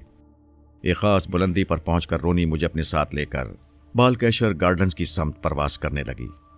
हम बाल गार्डन्स में आकर उतर गए। एक जगह जहां से नीचे समंदर में मैरीन ड्राइव की रोशनियों का झिलमिलाता हुआ अक्स नजर आ रहा था। हम वहां एक बेंच पर बैठ गए। बड़ी खुशगवार हवा चल रही थी। वहां उतरने के बाद हम दोनों अपनी इंसानी शक्लों में वापस आ गए। रोनी ने कहा, तुम्हारे ईमान की पुख्तगी पर मुझे कभी कभी रश्क आने लगता है। मैं खुद तुम्हारे ख्यालात की हामी हूं, लेकिन हमारा वास्ता बुरी रूहों और एक खतरनाक आसिफ से है। हम मजबूर हैं कि हालात के मुताबिक दिफाई हिकमत अमली में रद्दो बदल करते रहें। खुदा ना करे तुम किसी लम्हे गाफिल हो जाओ और तुम्हें गाफिल पाकर नतालिया का आसिफ तुम पर वार करने में कामयाब हो जाए, तो फिर तुम क्या चाहती हो? मैंने रोनी से सवाल किया। मेरा ख्याल है कि मुझे तावीज़ पर खुफिया दुआ पढ़कर फूंक मार देनी चाहिए। इससे तुम्हें नुकसान तो कुछ नहीं होगा, लेकिन वक्त पड़ने पर फायदा जरूर होगा। अगर तुम समझती हो कि ऐसा जरूरी है तो मुझे क्या एतराज हो सकता है। मैंने अपने दाएं बाजू पर से तावीज़ उतार कर रोनी को दे दिया। शीश नागन की मोहरे वाली अंगूठी मैं उसे पहले ही दे चुका था, अब तावीज़ भी उसे दे दिया था, लेकिन मुझे जरा सी भी फिक्र नहीं थी। मेरी मुहाफिज और खैरखा रोनी मेरे पास बैठी हुई थी। मुझे कोई फिक्र होनी ही नहीं चाहिए थी। रोनी ने तावीज़ मुझसे ले लिया। जैसे ही रोनी ने तावीज़ अपने हाथ में लिया, तावीज़ बिजली की चमक के साथ गायब हो गया। मैंने हैरान होकर रोनी से पूछा, सुल्ताना, तावीज़ गायब क्यों हो गया? मेरे देखते ही देखते रोनी की शक्ल तब्दील हो गई। वो चीख मारकर खड़ी हो गई। ये देखकर मेरी आंखें फटी की फटी रह गईं। मेरे सामने रोनी के बजाय नतालिया खड़ी थी। उसने ड्राउनी आवाज में कहा, तावीज़ इसलिए गायब हो गया कि मैं तुम्हारी सुल्ताना नहीं हूं, बल्कि नतालिया हूं। मैंने तुम्हें कहा था फिरोज, तुम मुझसे बचकर कहीं नहीं जा सकोगे। तुम जहां भी जाओगे मैं तुम्हें ढूंढ निकालूंगी। और तुम्हें उठाकर ले जाऊंगी। तुमने मुझसे बचने के लिए अपने इर्द गिर्द बहुत सी दीवारें खड़ी कर ली थीं, लेकिन तुम भूल गए थे कि तुम्हारा मुकाबला किसी बदरू से नहीं बल्कि एक आसेब से है, और आसेब तुम्हारी रोनी का रूप बदल कर भी तुम पर हमला कर सकता है। मैंने यही किया और इस वक्त तुम मेरे कब्जे में हो। मैं इतना खौफजदा नहीं था जितना मायूस और अपने आप को शिकस्त खोरता और बेयारो मददगार महसूस कर रहा था। ये मनहूस आसेब उसका भेस बदल कर मुझ पर हमलावर हुआ था, जिसने मुझे इस आसेब से बचाना था। अब कुछ नहीं हो सकता था। काश मुझे पता चल जाता कि मेरे साथ मेरी साथी और मददगार रोनी नहीं बल्कि नतालिया का मनहूस आसेब बैठा है। मैं हैरान था कि नतालिया ने किस अय्यारी के साथ मुझसे पहले शीश नागन के मोहरे वाली अंगूठी ली और फिर मेरे दिफा का सबसे ताकतवर हथियार अल्लाह के पाक नाम वाला तावीज भी मुझसे छीन लिया। मैंने कहा, मेरे सारे हथियार जिनसे मैं अपना दिफा कर सकता था तुमने मुझसे छीन लिए हैं। तुम मुझसे आखिर चाहती क्या हो? वही जो एक पत्नी अपने पति से चाहती है। मेरी तुमसे शादी हो चुकी है। मैं चाहती हूं तुम सारी जिंदगी मेरे साथ रहो और मेरे सिवा किसी औरत की तरफ आंख उठाकर भी ना देखो। मैंने कहा, लेकिन यह शादी झूठी थी। ये मेरी रजामंदी के बगैर हुई थी। तुमने जबरदस्ती मुझसे शादी की थी। नतालिया की आवाज एकदम मर्दाना आवाज बन गई। उसने गुस्से भरे लहजे में कहा, तुम कौन होते हो अपनी मर्जी जताने वाले? हाँ, मैंने अपनी मर्जी से तुमसे शादी की थी। मुझे तुम्हारी रजामंदी की परवाह नहीं है। जब कोई आसेब किसी मर्द या औरत को पसंद कर लेता है तो फिर वो उसे हमेशा के लिए अपने पास ले आता है। उसे कोई परवाह नहीं होती कि जिसको उसने पसंद किया है वो उसके पास रहना चाहता है या नहीं रहना चाहता। नतालिया की आवाज औरत की आवाज में बदल गई। उसने एक हल्का सा कहका लगाया और कहने लगी, फिरोज, तुमने मेरी ताकत को अभी तक नहीं देखा। तुमने मेरा सिर्फ दुल्हन का रूप देखा है। तुमने मुझे आसेब की शक्ल में नहीं देखा, लेकिन मैं अपना आसेबी रूप अभी तुम्हें दिखाऊंगी भी नहीं, क्योंकि तुम एक बेबस इंसान हो और मैं अपने औरत के रूप में ही तुम्हें उठा कर ले जा सकती हूं। मैंने एक बार फिर गुस्सीली आवाज में कहा, मैं नहीं जाऊंगा, और इसके साथ ही मैं वहां से दौड़ पड़ा। मुझे अपने पीछे नतालिया के कहके की आवाज सुनाई दी।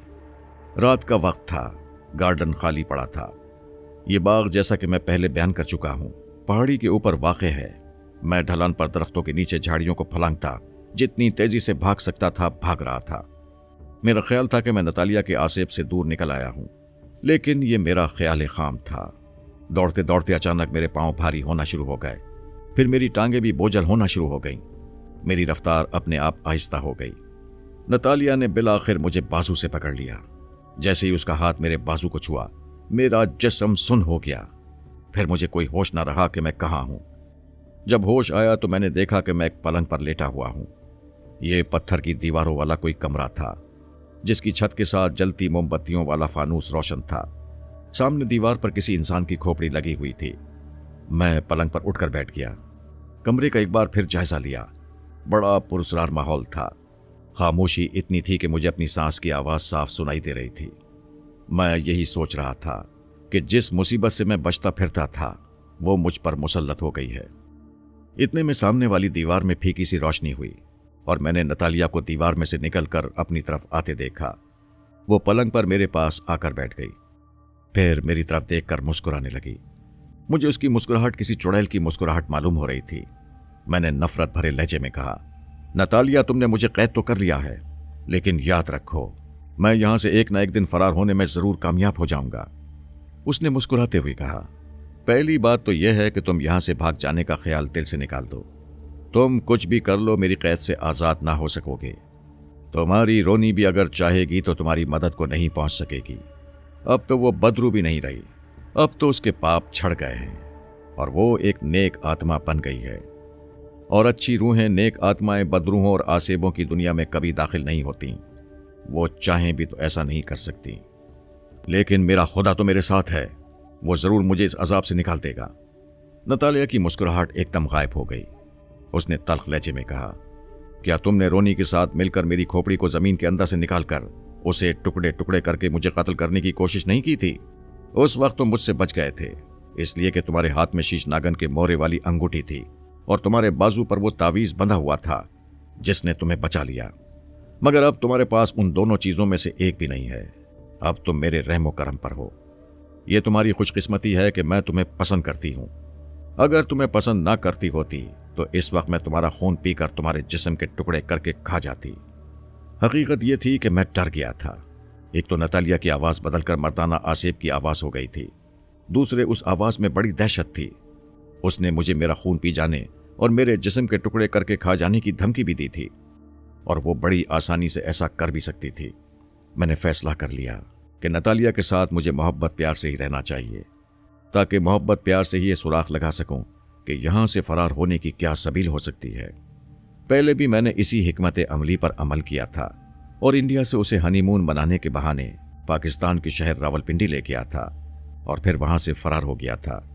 अब भी मुझे इसी हिकमत अमली से काम लेना चाहिए था। मैंने सर झुका लिया और ये जाहिर किया कि जैसे मैंने हथियार डाल दिए हैं। मैंने सर उठाकर नतालिया की तरफ देखा और कहा, नतालिया, आखिर मैं एक जिंदा इंसान हूं।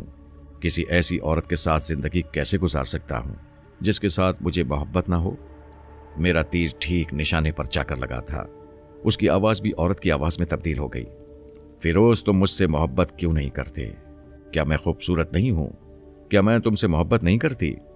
मैं हमेशा जवान रहूंगी। मुझे ना बुढ़ापा आएगा ना मौत ही आएगी। तुम्हें और क्या चाहिए? लेकिन मैं तो बूढ़ा हो जाऊंगा, एक दिन मुझे मौत भी आ जाएगी। फिर तुम क्या करोगी? मैं तुम्हें बूढ़ा नहीं होने दूंगी और तुम्हें मौत से भी बचा लूंगी। ये मेरा तुमसे वादा है। मैंने नतालिया से पूछा कि ये बताओ, ये कौन सी जगह है जहां तुम मुझे अपने साथ लाई हो, और क्या मैं तुम्हारे साथ सारी जिंदगी इसी बंद कमरे में गुजार दूंगा? नतालिया ने बड़ी लगावट के साथ कहा, जब तुम मुझसे दिल से मोहब्बत करने लगोगे फिर तुम यहां से बाहर निकलकर इस दुनिया की सैर कर सकोगे। अभी तुम मेरे साथ आओ। कम से कम मैं तुम्हें यह जरूर दिखाना चाहती हूं कि मैंने तुम्हें किस जगह रखा हुआ है। उसने मेरा हाथ पकड़ लिया और हम दोनों पलंग पर से उतरकर सामने वाली दीवार की तरफ बढ़े। मैंने कहा, सामने तो दीवार है, मैं दीवार में से कैसे गुजरूंगा? तुम्हारा हाथ मेरे हाथ में है, तुम मेरे साथ ही दीवार से गुजर जाओगे। और फिर ऐसा ही हुआ। मैं नतालिया के साथ ही दीवार में से गुजर गया। दीवार की दूसरी तरफ आया तो देखा कि सामने एक तंग जीना है जो ऊपर को जाता है। नतालिया मुझे साथ लेकर जीना चढ़ने लगी। जीना खत्म हुआ तो सामने फिर एक दीवार आ गई। वो मेरा हाथ थामकर उस दीवार में से भी निकल गई। अब मैंने देखा कि मैं एक शिकस्ता चबूतरे के पास खड़ा हूं, जिसके ऊपर दरमियान में एक कब्र बनी हुई है। कब्र पत्थरों को जोड़कर बनाई गई थी और उसके सराहने की जानिब कब्र के अंदर से दरख्त की एक सूखी हुई टहनी बाहर निकली हुई थी और टहनी के ऊपर एक इंसानी खोपड़ी टंगी हुई थी। ये देखकर मुझ पर खौफ सतारी हो गया। इसका मतलब था कि मैं किसी कब्र के अंदर कैद कर दिया गया हूं। मैंने नतालिया से पूछा, ये किसकी कब्र है? ये तुम्हारी कब्र है। ये सुनकर मेरा ऊपर का सांस ऊपर और नीचे का सांस नीचे रह गया। इस मनूस चुड़ैल ने यह क्या कह दिया था? क्या वाकई ये मेरी कब्र थी? मगर मैं तो अभी जिंदा था। लेकिन नतालिया, मैं तो अभी जिंदा हूं, फिर मेरी कब्र कहां से आ गई? अगर तुमने इस बार मुझसे भागने की कोशिश की तो मैं तुम्हारा खून पीने के बाद तुम्हारी हड्डियों को इसी जगह दफन कर दूंगी, फिर यही तुम्हारी कब्र बन जाएगी। उसकी मुस्कुराहट में खून मुंजमद कर देने वाली दहशत थी। मेरे बदन में एक सर्द लहर दौड़ गई। मैंने एक सोचे समझे मंसूबे के तहत नतालिया से जबरदस्त इजहार मोहब्बत शुरू कर दिया। वक्त का वहां मुझे कुछ पता नहीं चलता था। पिछले 2-4 दिनों तक मुझे याद रहा, फिर भूल गया कि उस कब्र के अंदर रहते मुझे कितने दिन गुजर गए हैं। नतालिया के साथ मैं हमेशा हंसकर और मोहब्बत के अंदाज में बात करने लगा। उसे यही तासुर देता रहा कि मैं उसके साथ बहुत खुश हूं। कुछ अरसे के बाद नतालिया का रवैया भी कुछ नर्म हो गया। एक दिन उसने मेरा हाथ पकड़ लिया और हम दीवार में से गुजरकर उस बंद कब्र के अंदर से बाहर आ गए। वो जगह किसी घने जंगल के दरमियान वाक़ थी। इर्द गिर्द ऊंचे ऊंचे गुंजान दरख्त ही दरख्त थे। दरमियान में गोल दायरे की शक्ल में कुछ जमीन खाली थी, जहां नतालिया ने मेरी कब्ल अज़ वक्त कब्र बनाकर मुझे उसके नीचे कोठरी में कैद कर रखा था। उसने मेरा हाथ बड़ी मोहब्बत से पकड़ा हुआ था। हम दोनों इंसानी शक्ल सूरत में चलते रहे। ऊंचे घने दरख्तों के दरमियान एक छोटा सा रास्ता बना हुआ था, जिस पर हल्का हल्का अंधेरा छा रहा था। हम उस रास्ते पर से गुजरते हुए खुले मैदान में आ गए, जहां जंगली झाड़ियां और घास उगी हुई थी। मैदान के आखिरी किनारे पर एक बहुत बड़ी और ऊंची दीवार खड़ी थी। ये किसी किले की दीवार लगती थी। मैंने नतालिया से पूछा, क्या आगे कोई किला है जिसकी ये दीवार है? हाँ, ये उस किले की दीवार है जिसके अंदर हम इस वक्त मौजूद हैं। यहां से कोई भी इस दीवार को पार करके दूसरी तरफ नहीं जा सकता। इस दीवार पर मेरी गुलाम बदरूहें 24 घंटे पहरा देती हैं। लेकिन यहां तो मुझे सिवाय अपने और कोई इंसान नजर नहीं आता। फिर यहाँ से भागकर कौन जाएगा? यहाँ भी एक मखलूक रहती है जो मेरे कब्जे में है, उसे तुम नहीं देख सकते। और इस दीवार के पार क्या है, ये मैं तुम्हें नहीं बता सकती। आओ वापस चलते हैं। मैं उसके साथ घने पुरस्कार और खामोश जंगल के तंगो तारीक रास्ते से होता हुआ वापस अपनी कब्रनुमा कोठरी में आ गया। अजीब बात यह है कि उस कोठरी में उस आसेबी औरत नतालिया के साथ रहते हुए ना तो मुझे भूख लगती थी, ना प्यास लगती थी, और ना मैं कुछ खाता पीता था। मुझे किसी किस्म की कमजोरी भी कभी महसूस नहीं हुई थी। 3-4 दिन के बाद नतालिया मुझे वहां से निकालकर पिछले दरख्तों के झुंड में ले जाती थी, जहां दरख्तों की झुकी हुई शाखों के दरमियान एक छोटा सा तालाब था। वहां मैं नहाता और नहाने के बाद नतालिया के साथ ही अपनी कोठरी बल्कि जेल में आकर बंद हो जाता। मैंने अब दिल में फैसला कर लिया था कि अब मैं ज्यादा दिन यहां नहीं रहूंगा। वो वक्त आन पहुंचा था जब मुझे वहां से फरार होने की कोशिश करनी होगी। एक दिन नतालिया मुझे किले की दीवार के अंदर मैदान के मशरिक की जानिब एक पुराने खंडर के करीब ले गई। ये खंडर किसी कदीम मंदिर का खंडर लगता था। दीवारें शिकस्ता हो रही थीं, मंदिर का दरवाजा गायब था और जंगली घास के अंदर जाने वाले रास्ते को आधे से ज्यादा छुपा रखा था। उस खंडर के करीब से गुजरते हुए नतालिया रुक गई। ये 1000 साल पुराना मंदिर है। किसी जमाने में यहाँ आदमखोरों की देवताओं की पूजा होती थी। एक मुद्दत से ये मंदिर वीरान पड़ा है। फिर नतालिया मेरा हाथ पकड़कर आगे चलती। मैंने पूछा, क्या अब यहाँ कोई बदरू भी नहीं रहती? नतालिया ने मुस्कुराते हुए कहा, नहीं, यहाँ कोई बदरू नहीं रहती, लेकिन एक तुम्हारी दुनिया का इंसान जरूर रहता है। अच्छा, ये इंसान यहाँ क्या कर रहा है? मैंने ताज्जुब से पूछा। ये मेरी गुलाम बदरूहों का शिकार है। बदरूहें हर महीने जिंदा इंसानों की दुनिया से एक इंसान को पकड़ कर ले आती हैं। उसे 1 महीने तक यहाँ कैद रखकर उसे खूब खिला पिलाकर सेहतमंद करती हैं। फिर एक रात उसका गला काट कर पहले बारी बारी उसका सारा खून पी जाती हैं। उसके बाद उसका गोश्त नोच कर खा जाती हैं। नतालिया मेरा हाथ पकड़कर आगे चलती। मेरा जहन उस बदनसीब इंसान के बारे में सोचने लगा जिसने 1 महीने बाद यहाँ की आदमखोर बदरूहों की खुराक बन जाना था। मैं उस इंसान को बड़ी आसानी से मिल सकता था, क्योंकि एक तो वीरान खंडर के बाहर किसी बदरू का पहरा नहीं था, दूसरे अब नतालिया के खुद अपने इसरार पर मैं कभी कभी अकेला भी किले की 4 दीवारी के अंदर इधर उधर सैर करने निकल जाया करता था। मैं नतालिया की मौजूदगी में उस आदमी से मिलने का खतरा मोल नहीं ले सकता था। नतालिया हफ्ते में 1-2 दिन के लिए कहीं चली जाया करती थी। मैं उसके जाने का इंतजार करने लगा।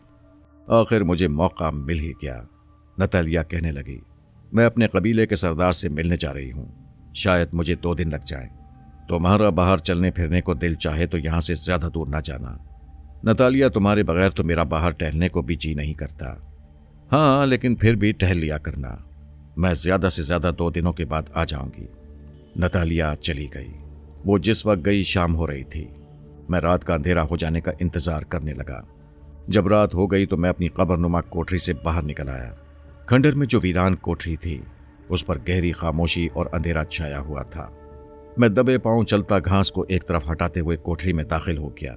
मुझे किसी इंसान के सांस लेने की आवाज आई। मैंने पूछा, क्या तुम जाग रहे हो? एक नौजवान आदमी की मध्यम सी आवाज उभरी। तुम कौन हो? मेरा खून पीने आए हो तो मैं हाजिर हूं। मैंने मध्यम आवाज में जल्दी से कहा, मैं भी तुम्हारी तरह इन बदरूहों की कैद में हूं। तुम्हारे पास इसलिए आया हूं कि क्या यहां से फरार होने की कोई सबील बन सकती है? मैं उस आदमी के करीब ही बैठ गया और धीमी आवाज में कहा, भाई, मैं कोई बदरू नहीं हूं। तुम्हारी तरह किस्मत का मारा एक बदनसीब इंसान हूं जो इन बदरूहों के कब्जे में आ गया है।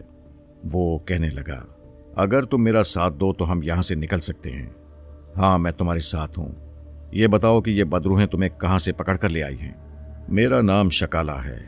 यहां से बहुत दूर हमारा कबीला एक जंगल में रहता है। मेरा बाप कबीले का सरदार है। यहाँ चारों तरफ किले की ऊंची फसील है। उस फसील पर बदरूहों का पहरा है। अगर हमने इस तरह वहां से दीवार फाड़ने की कोशिश की तो बदरूहें हमें पकड़ लेंगी और मेरे साथ तुम्हें भी अपना तर निवाला बनाने के लिए कैद में डाल देंगी। क्या कोई ऐसा तरीका नहीं कि हम जान बचाकर यहां से फरार हो सकें? शकाला अंधेरे में मेरे पास बैठा हुआ था। मुझे अंधेरे में उसका धुंधला सा हेवला नजर आ रहा था। फिर वो कहने लगा, इन बदरूहों की सरदारनी एक आसेबी औरत है। उसका नाम नतालिया है। अगर हमें उस आसेबी औरत के सर के कुछ बाल मिल जाएं तो हम आसानी से फरार हो सकते हैं और हमें कोई देख भी नहीं सकेगा। मुझे याद आ गया कि नतालिया सुबह सुबह कोठरी में अपने बालों में कंघी करके उतरे हुए बालों का गुच्छा बनाकर कोठरी के एक ताक में रख दिया करती थी। जब मैंने शकाला को बताया कि मैं आसिबी औरत के सर के बाल ला सकता हूं, तो बेख्तियार उसने मेरा हाथ अपने हाथों में ले लिया और कहने लगा, क्या तुम्हें यकीन है कि तुम ऐसा कर सकते हो? मैं अभी जाकर आसिबी औरत के बाल ले आता हूं। अंधेरे में मैं दरख्तों के अकब में तेज तेज चलता हुआ अपनी कब्रनुमा कोठरी में आ गया। कोने वाले ताक में हाथ डाला तो नतालिया के बालों का एक गुच्छा मेरे हाथ में आ गया। मैंने उसे अपने कपड़ों में छुपाया और जिस तेजी से आया था उसी तेजी से चलता हुआ शकाला के पास आ गया। शकाला मुझे अपनी कोठरी में छोड़कर बाहर निकल गया। थोड़ी देर के बाद वापस आया तो उसके हाथ में दरख्त की 2 कटी हुई टहनियां थीं। उसने नतालिया के बालों का गुच्छा मुझसे लेकर जमीन पर अपने पांव के दरमियान रखा और दोनों हाथों से उसके ऊपर दरख्त की शाखों को जोर जोर से रगड़ने लगा। ये आग जलाने का जंगली तरीका था। 1-2 मिनट तक वो जोर जोर से दरख्त की शाखों को रगड़ता रहा। फिर अचानक उनमें से चिंगारियां निकलने लगीं और बालों के गुच्छे ने आग पकड़ ली। शकाला ने राख उठाकर पहले अपने जिस्म पर मली और वो मेरे सामने अंधेरे में ही गायब हो गया। मैंने अंधेरे में हाथ बढ़ाकर शकाला को छूना चाहा, लेकिन वो मेरे हाथ ना आया। फिर कहने लगा, ये आसिबी औरत ही के बाल हैं, अब मैं तुम्हें गायब करने लगा हूं। उसने नतालिया के बालों की राख मेरे चेहरे पर मली तो मैं भी गायब हो गया। शकाला ने मेरा हाथ पकड़ लिया, फिर कहने लगा, अपना हाथ मत छुड़ाना, चलो यहां से निकल चले। खंडर की कोठरी से गैबी हालत में बाहर निकलते ही शकाला ने किले की ऊंची फसील की तरफ चलना शुरू कर दिया और फिर वो दौड़ने लगा। मेरा हाथ पकड़कर साथ मुझे भी दौड़ा रहा था। हम बहुत जल्द फसील के पास पहुंच गए। शकाला ने मेरा हाथ नहीं छोड़ा था। उसने मेरे कान के करीब होकर सरकोशी की, घबराना नहीं, हम दीवार के अंदर से गुजर जाएंगे। जैसे ही हम किले की फसील से बाहर आए, शकाला ने मेरा हाथ छोड़ दिया और कहा, हम एक दूसरे को देख सकते हैं, जितनी तेज भाग सकते हो मेरे साथ भागना शुरू कर दो। फिर देखते ही देखते हम कहीं से कहीं पहुंच गए। आगे दरिया आ गया था। शकाला ने दौड़ते दौड़ते मुझसे कहा, दरिया में छलांग लगा दो। पहले उसने दरिया में छलांग लगाई, उसके पीछे मैं भी दरिया में कूद गया। हम कुछ ही देर पानी में तैरते रहे। उसके बाद हम पूरा दरिया उबूर कर गए। आगे जंगल शुरू हो गया। हम जंगल में भी दौड़ते चले गए। हमारे सांस भी ज्यादा नहीं फूले थे। जंगल खत्म हुआ तो आगे पहाड़ियां आ गईं। फिर हम कुछ देर यहां बैठकर हाँफने लगे। मुझे इत्मीनान जरूर हो गया था, लेकिन एक खतरे का एहसास जरूर था कि नतालिया बड़ी जबरदस्त तिलिस्मी ताकत रखती है। लेकिन चूंकि अभी तक उसने मुझ पर कोई जवाबी हमला नहीं किया था, इसलिए मुझे कुछ तसल्ली भी हो रही थी। शकाला दुरुस्त कहता है, नतालिया के बालों की राख ने हमें अभी तक नतालिया और उसकी बदरूहों के असरात से बचाया हुआ था। हमने एक बार फिर दौड़ना शुरू कर दिया। काफी देर तक दौड़ते रहे। एक बहुत बड़ा मैदान उबूर किया। शकाला ने कहा, यहां से हमारे कबीले का गांव ज्यादा दूर नहीं है। जंगल में कुछ देर चलने के बाद मुझे एक तालाब के किनारे बहुत से झोंपड़े दिखाई दिए। उन झोंपड़ियों के दरमियान अलाव रोशन था। जिस झोंपड़े के आगे अलाव रोशन था, वो झोंपड़ा दूसरे झोंपड़ों से काफी बड़ा था और उसके बाहर 2 हबशी नेजा थामे पहरा भी दे रहे थे। शकाला ने दूर से मुझे बड़ा झोंपड़ा दिखाते हुए कहा, ये मेरे बाप का घर है, वो मुझे देखकर बहुत खुश होगा, आओ मेरे साथ। हम उसके घर के बंद दरवाजे में से अंदर चले गए। चूंकि हम गायब थे, इसलिए हबशी पहरेदार हमें ना देख सके। झोपड़े के अंदर एक बहुत बड़े तख्तपोश पर बिस्तर लगा हुआ था, जिस पर एक भारी भरकम हबशी सो रहा था। शकाला सीधा उस हबशी के पास चला गया और उसे हिलाते हुए बोला, बाबा मैं आ गया हूं। उसका बाप हड़बड़ाकर उठ बैठा और चारों तरफ आंखें फाड़कर देखने लगा। झोपड़े में एक तेल का बड़ा सा लैंप रोशन था। उसने कहा, शकाला तुम मुझे नजर नहीं आ रहे हो? क्या तुम शकाला की रूह हो? नहीं बाबा, मैं रूह नहीं हूं, मैं शकाला हूं। मेरे साथ मेरा एक दोस्त भी है। हमने अपने जिस्म पर एक आसिबी औरत के बालों की राख मली हुई है, जिसकी वजह से हम गायब होकर आसिबी औरत की कैद से फरार होकर यहां पहुंचे हैं। हबशी सरदार ने कहा कि फिक्र ना करो शकाला, मैं अभी काले जादूगर को बुलाकर तुम्हें इंसानी शक्ल में वापस लाता हूं। हम तख्तपोश पर बैठ गए। शकाला के बाप ने चिल्लाकर पहरेदार हबशियों को आवाज दी। दोनों घबराए हुए फौरन अंदर आ गए। शकाला के बाप ने कहा, काले जादूगर को बुलाओ।